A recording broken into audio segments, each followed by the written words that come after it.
Hello, my name is Remington, and this is the podcast for last week's discussion post. Well, one of them, discussing various treatments for psychological disorders.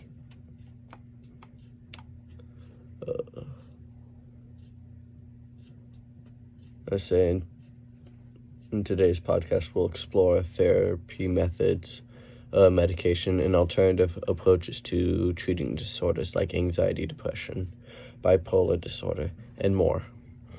So if you ever wondered what options are out there or just curious on how treatments evolved, this could work.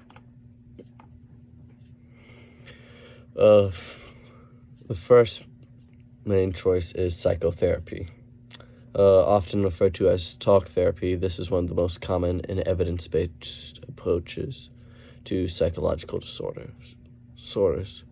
There are different types of therapy, and each is tailored to a specific need. Cognitive behavior therapy, one of the most widely used therapies, focuses on identifying and challenging negative thought patterns. It is highly effective for anxiety and depression. Dialectical behavior, originally developed for borderline personality disorder, focus on emotional regulation and distress tolerance. Psychodynamic therapy delves into how past experience influence present behavior, often focusing on unconscious processes. And now, therapy is more accessible than ever, with online platforms make it easy to connect to a licensed professional for a fee.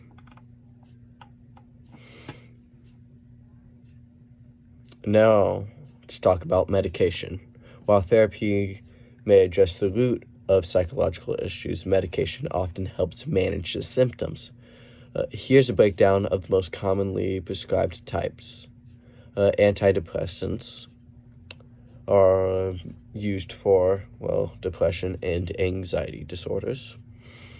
Mood stabilizers are often used for bipolar disorder to help regulate mood swings.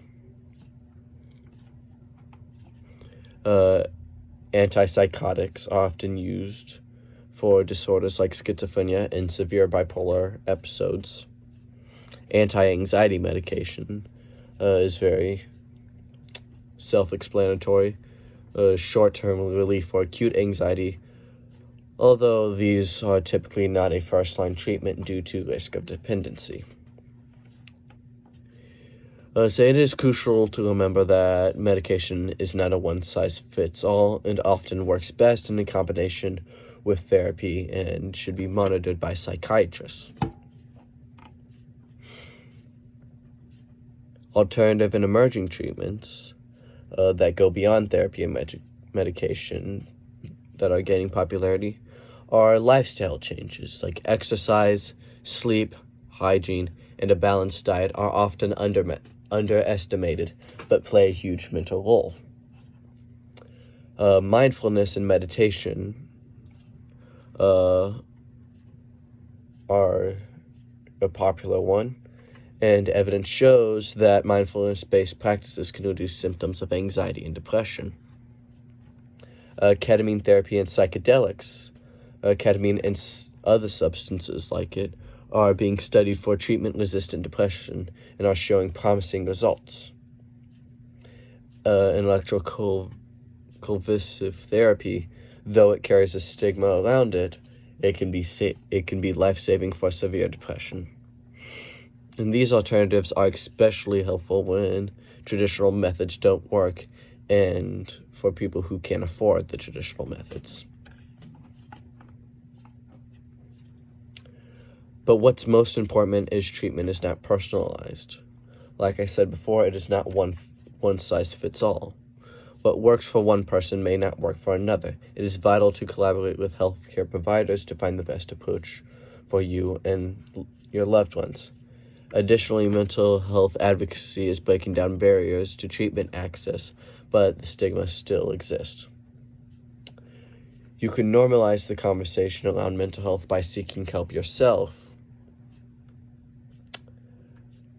Anyways, that was the podcast for discussing various treatments of psychological disorders. One of the choice board discussions.